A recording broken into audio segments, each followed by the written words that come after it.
Wearing pants could get you executed in ancient Rome. Not imprisoned, killed. The same civilization that built aqueducts and concrete considered covered legs a crime against the state. But here's what's strange. They knew pants were superior. So what changed their minds? Romans had a word for pants, brachii, and they spat it out like an insult.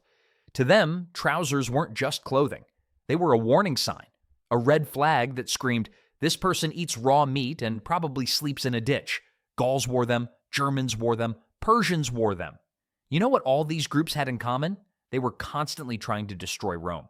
So when Julius Caesar conquered Gaul between 58 and 50 BC, he didn't just report military victories, he mocked their fashion. His official reports to Rome described those ridiculous leg coverings the defeated warriors wore. The man conquered an entire region and still found time to roast their pants. But here's the thing. Those ridiculous pants made complete sense. Germanic and Celtic tribes lived in freezing climates where winters could kill you. We're talking temperatures that would make your toga freeze solid while still on your body. Pants kept legs warm. Pants prevented frostbite. Pants were genuinely practical. Romans didn't care. They lived in the Mediterranean. Nice weather, mild winters. They could afford to let their legs breathe because their legs weren't going to snap off from cold. And this created a weird mental association. Cold climates meant pants. Pants meant barbarians. Barbarians meant uncivilized savages who threatened everything Rome stood for. The stigma ran deep. I mean really deep. Roman parents taught their children that pants wearers were barely human, just wild animals stumbling around frozen forests, grunting at each other. Wearing pants in Rome carried the same social weight as walking around today in your country's enemy flag. You weren't just making a fashion choice, you were rejecting civilization itself. Makes sense, right? If your entire identity revolves around being the most advanced society on Earth, you need something to prove it. Something visible. Something that separates you from everyone else. For Romans, that thing was definitely not pants, but if they hated pants so much, what did they actually wear? And why was it designed to be almost impossible to put on by yourself? Here's the thing most people get wrong about ancient Rome. They think everyone walked around in togas, like it was some kind of uniform. Not even close. The toga was exclusive, and I mean legally exclusive. Only freeborn Roman male citizens could wear one. Foreigners? Banned? Slaves? Absolutely forbidden. Exiles? They lost toga privileges the moment they got kicked out. We're talking actual laws here, not just fashion guidelines. But why would anyone want to wear something so impractical? That was precisely the point. A proper toga required about 18 feet of wool fabric. 18 feet.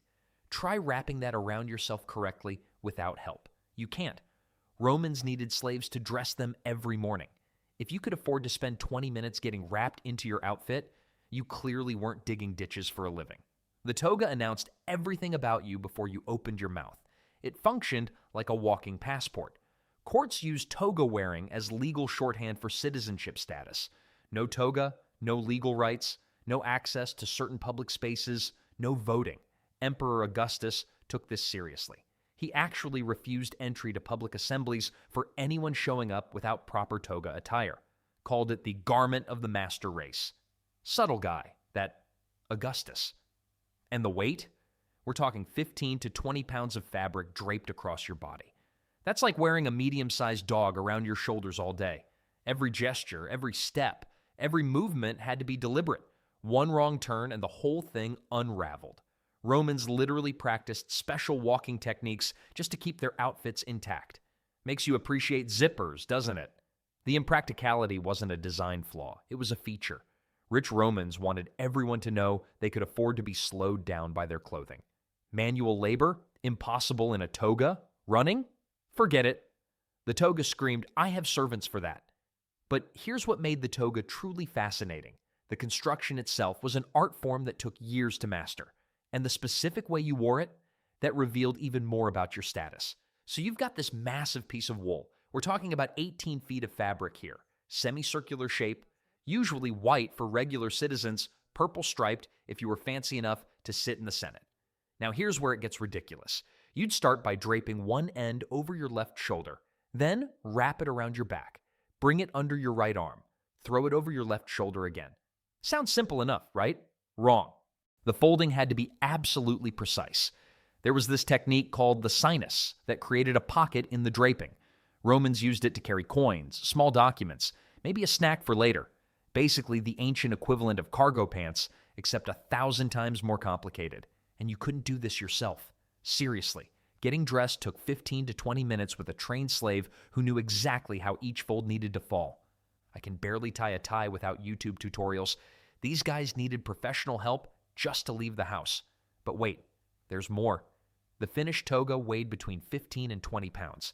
That's like wearing a small dog wrapped around your body all day. A heavy, wool, increasingly sweaty small dog. The weight wasn't accidental, though. Combined with all that restrictive draping, it forced you to move slowly, deliberately. You couldn't rush anywhere. You couldn't run. You definitely couldn't do jumping jacks. Romans actually practiced specific walking techniques designed to keep everything in place. Special postures, controlled movements, one wrong gesture, and the whole thing would unravel in the middle of the forum. Picture a senator giving an important speech and his toga just falls off. That actually happened. More than once. The entire garment was basically engineered to make you look important while simultaneously making life incredibly difficult. It's like if modern suits came with mandatory high heels and a prohibition against sitting down. Here's what's interesting, though. Most Romans didn't actually wear togas every day. So what did ordinary people put on each morning? Here's the thing, though. Most Romans never actually wore togas in their daily lives. Shocking, right? After all that talk about the toga being Rome's sacred citizenship uniform, the average Roman citizen almost never put one on. What they actually wore was the tunic. Simple, practical, basically a t-shirt made from 2 rectangles of cloth sewn together at the shoulders. That's it. My grandmother could make one during her afternoon nap, and honestly, she probably did something similar back in the day. Men wore their tunics above the knee. Women wore theirs down to the ankles. Everyone belted them at the waist with leather or rope. Done. You could get dressed in about 30 seconds and actually move your arms without worrying about fabric avalanches. Working-class Romans only dragged out their togas for special occasions, court appearances, religious festivals, maybe a wedding if they wanted to impress someone. The rest of the time, tunic life. But soldiers had it even better. Their military tunics were cut short and tight, allowing full leg movement during combat. They added leather strips called teruges hanging from their waists, protecting their thighs from sword slashes. Functional fashion at its finest. Women layered the stola over their undertunics, basically a longer, more formal tunic that signaled respectable status. Still way easier than wrestling with 18 feet of wool every morning. And here's what really mattered. Anyone could make a tunic in an afternoon. Grab some fabric, cut 2 rectangles, sew the shoulders, belt it. Meanwhile, togas required professional weavers, expensive wool, and enough fabric to cover a small boat. The tunic was democracy in clothing form. Rich or poor, you wore basically the same thing. The toga? That was theater, performance. A costume for when Rome needed to show off. So regular Romans lived in tunics and saved the toga drama for when it counted. Makes sense. Even I wouldn't wear a 3-piece suit to grab groceries. But if the toga was mostly ceremonial anyway, why did Romans care so much about it? Why did it become the ultimate symbol of everything Roman? Here's the thing about Romans. They weren't just wearing togas because they looked nice. Every fold, every drape, every slow, deliberate step served a purpose. The toga was basically ancient performance art. When a senator walked into the forum, 18 feet of wool fabric flowed behind him like a wave. Every gesture became amplified. Raise your arm to speak, the fabric cascaded dramatically. Turn to address the crowd, your entire silhouette shifted. It was like wearing your own personal spotlight. And this wasn't accidental. Roman public life was theater. The forums, the courts, the religious processions, all designed as stages where powerful men performed their authority. You didn't just show up, you made an entrance. Now imagine trying to command that same attention wearing pants, fitted leg coverings that just sit there, doing nothing. No drama, no visual impact. Might as well show up in your pajamas. Roman rhetoric teachers actually trained students to use their togas as speaking tools. Grand sweeping arm movements that caught the fabric just right. Poses that made the drape fall perfectly. They practiced this stuff for years. A well-executed toga gesture could win a court case. A sloppy one might lose an election, but the restriction mattered just as much as the spectacle. The toga forced you to move slowly, deliberately, like you had nowhere urgent to be. Because if you're rushing around tripping over your own clothing, you clearly have problems. Important men don't rush. Important men glide. This constant physical limitation reminded wearers exactly who they were. Every awkward moment, every careful step, every time you nearly face-planted in public, all reinforced that you belonged to Rome's elite. Modern tuxedos do something similar. Honestly, you don't see people running marathons in formal wear, and that's precisely why pants were unthinkable. Wearing fitted trousers meant looking like everyone else, looking practical, looking like someone who worked for a living. Romans didn't want practical. They wanted theatrical. They wanted every public appearance to scream superiority over those barbarian tribes freezing in their sensible clothing. But here's where things get interesting. Those freezing barbarian soldiers on Rome's borders, they were about to change everything. Here's where things get interesting. Roman generals could preach about toga superiority all day long, but try telling that to a soldier standing guard in Germania when it's -10 degrees outside. The Germanic frontier was brutal. We're talking winters that would make a polar bear complain. And Roman legionaries, they served 20 to 25-year tours in these frozen wastelands. That's not a posting. That's a life sentence with frostbite. So soldiers got creative. They started wrapping their legs in leather strips called fasci, basically ancient leg warmers. Not exactly fashionable, but your toes staying attached to your feet? Priceless. By the 2nd century AD, some cavalry units said, forget it entirely. They wore full trousers borrowed directly from the Germanic auxiliaries fighting alongside them. These were the same barbarians Romans supposedly despised. Now they were sharing fashion tips around the campfire. Military commanders initially lost their minds over this. Soldiers caught wearing barbarian clothing faced serious discipline. One general reportedly called it dressing like the enemy we're trying to kill. Fair point, honestly. But here's the thing about frostbite. It doesn't care about cultural pride. Frozen legs mean disabled soldiers. Disabled soldiers mean lost battles. Lost battles mean dead commanders. Suddenly, pants didn't seem so barbaric anymore. Officers started looking the other way. Then they stopped caring entirely. Then they wore pants themselves. Practicality has this annoying habit of winning arguments. The real scandal came later. Veterans who survived their 25 years returned to Rome wearing hybrid clothing, part Roman, part Germanic. These were men who'd spent more time with barbarians than with their own families. They'd adopted their enemy's sensible approach to not freezing to death. Traditional Romans were horrified. They called it cultural contamination. They whispered about these veterans in public baths, but what could they do? Punish men who defended the empire for decades? The military crack in Roman fashion was widening, and if soldiers could abandon the dress code, who would try to stop them? Well, the Senate tried. They actually passed laws about pants, and those laws revealed something fascinating about how desperate they'd become. Here's where things get desperate. By 397 AD, the Roman Senate did something that proves just how panicked they'd become. They passed actual laws banning trousers inside Rome's city limits. Not guidelines, not suggestions, laws with real consequences. Get caught wearing pants, you lose your property, all of it. Now, why would a government ban a piece of clothing? Because that piece of clothing was winning. See, decades of trade, travel, and military service had exposed ordinary Romans to pants. Merchants wore them. Travelers wore them. Working-class folks who dealt with foreigners, they started wearing them too. And the Senate watched traditional Roman dress disappear from street corners one tunic at a time. The law specifically targeted braccae worn as everyday clothing. Military uniforms got a pass. Pants worn outside Italy? Fine. But inside Rome itself? Absolutely forbidden. Senators argued this wasn't about fabric, it was about survival. Accept barbarian dress today, accept barbarian values tomorrow. That was their logic. Makes sense, right? Well, here's the problem. Rome, by this point, had thousands of foreign merchants, immigrants, and travelers living within its walls. These people wore pants because that's what they'd always worn. Enforcing this ban would mean arresting half the city's marketplace. So enforcement became a joke. Guards couldn't possibly check everyone's legs. Wealthy violators bribed their way out. Poor violators simply ignored the law and hoped nobody noticed.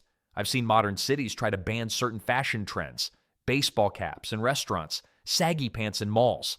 How well did those work out? Exactly. The Senate's pants ban failed for the same reason. You can't legislate clothing when the practical advantages are obvious and the population has already made up its mind. But here's the truly revealing part. The fact that they needed this law proves pants had already become common enough to threaten Roman identity at its core. And while Rome desperately tried to preserve tradition, the Eastern Empire was doing something completely different, something that would have made old-school Romans absolutely furious. Now here's where things get really interesting. Emperor Diocletian showed up to Eastern court ceremonies in the late 200s AD wearing full ceremonial trousers. Senators back in Rome nearly had a collective heart attack, but Diocletian didn't care. He was running the eastern half of the empire, dealing with Persian diplomats, Central Asian traders, and Silk Road merchants who all wore pants as standard business attire. Showing up in a toga would have been like wearing a tuxedo to a rodeo. Technically impressive, completely impractical. And honestly, the Eastern Romans were just more practical about the whole thing. See, Constantinople sat at the crossroads of Asia and Europe. Every day, thousands of merchants passed through wearing fitted trousers. Persian ambassadors wore pants, Armenian traders wore pants. Eventually, wealthy Romans in the eastern capital started thinking, why are we the weird ones here? So they adapted, quietly at first. By the 300s AD, rich Romans in Constantinople wore pants at home while keeping togas for official appearances. It was like having a secret comfort wardrobe. Business in the front, barbarian in the back. The split ran deeper than fashion, though. Eastern Romans started viewing their Western cousins as stubborn traditionalists clinging to impractical clothing out of pure pride. And the Western Romans? They thought the East had gone soft, abandoning proper Roman values for foreign convenience. Makes sense, right? Same empire, completely different attitudes about leg coverings. This cultural divide wasn't just about pants. It reflected how the two halves of Rome were drifting apart politically, economically, and socially. The East was becoming more flexible, more cosmopolitan, more willing to borrow good ideas from neighboring cultures. The West kept insisting that Roman ways were the only ways.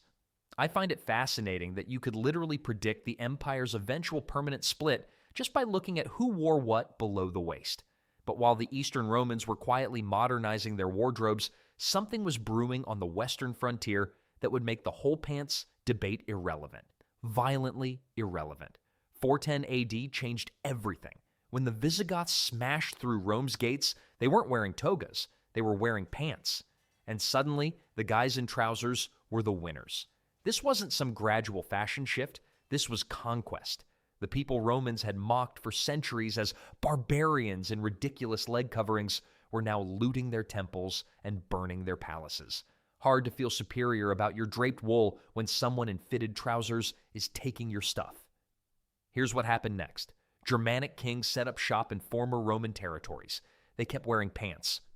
Obviously. Why would conquerors adopt the fashion of people they just defeated? That's like winning a war and then switching to the losing team's uniform. Makes sense, right? But the real twist came from Roman aristocrats themselves. These families had spent generations looking down on pants wearers. Now, they needed favors from pants-wearing rulers. Within one generation, Roman nobles started dressing like the new bosses. Survival beats pride every time. And there was a practical reason nobody could ignore anymore. Cavalry. The Germanic military strategy relied heavily on horseback fighting. Infantry had dominated Roman warfare for centuries, but these new rulers fought on horses. And let me tell you from watching historical reenactments, trying to ride a horse in a toga looks about as dignified as falling down stairs in slow motion. Pants made riding easier. Pants made fighting easier. Pants made living easier.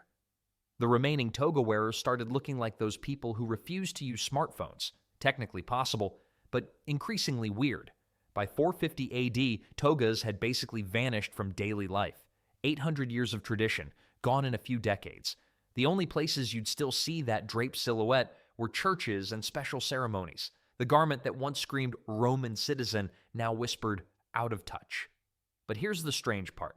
The toga didn't completely die. It just transformed into something else entirely. And the places it survived, you've definitely seen them. You might have even worn one yourself. Here's the thing about cultural change. Sometimes it happens slowly over generations. Other times, a bunch of guys in pants kick down your door and suddenly their fashion sense looks pretty smart. The transition from togas to pants took roughly 100 years. Between 350 and 450 AD, 8 centuries of Roman clothing tradition got completely reversed. That's faster than my grandfather updating his wardrobe. And trust me, he still wears shirts from the 80s, but the toga didn't vanish entirely. It just went into hiding. Medieval European nobles started wearing ceremonial mantles shaped like togas whenever they wanted to look important. They wore pants every single day, obviously. But claiming connection to Roman authority, that required draped fabric and dramatic poses. Some traditions are too useful to kill completely. Catholic priests figured this out immediately. Walk into any church today and look at what the priest wears. Those flowing vestments, direct descendants of Roman dress. The church preserved the visual memory of togas for 1,500 years and counting. Your local pastor is essentially wearing ancient Roman formal wear every Sunday. And here's my favorite part, graduation robes. Every year, millions of people put on wrapped, flowing garments to receive diplomas. They're wearing late Roman togas. The same clothing style that Romans used to separate themselves from barbarians now separates college graduates from everyone else. The irony would make a Roman senator's head explode. By 500 AD, the word brachai completely lost its negative meaning. It just meant trousers. No implication of barbarism, no cultural judgment, just pants. The Romans fought this change harder than most nations fight actual wars. They passed laws. They banned clothing. They made fun of pants for 800 years straight. Longer than most modern countries have existed. Didn't matter. Practicality won. Military conquest won. Cold weather won. Every person wearing pants today is technically dressed like the barbarians Rome spent centuries mocking. The Germanic tribes lost most of their battles against Rome, but they won the fashion war permanently.